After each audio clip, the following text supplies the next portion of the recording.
off a little bit. We should get a lap time on it. See just how fast what performance he can get out of this mileage machine. Here he is, into the road again. Nice and smooth. A big kick, now they all run off behind him.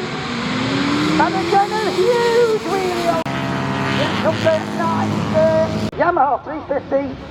Has to withdraw on the parade lap. As Ian comes back and sees again.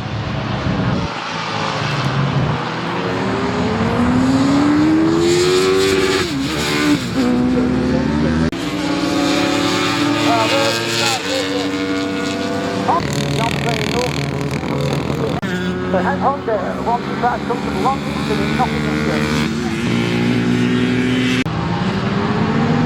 20 going past on the look of the track there, beautifully riveted. Going south down on the street, that's Windows man Anthony Martin.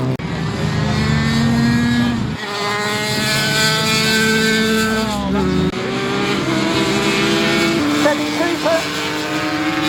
Then will be on the North 500.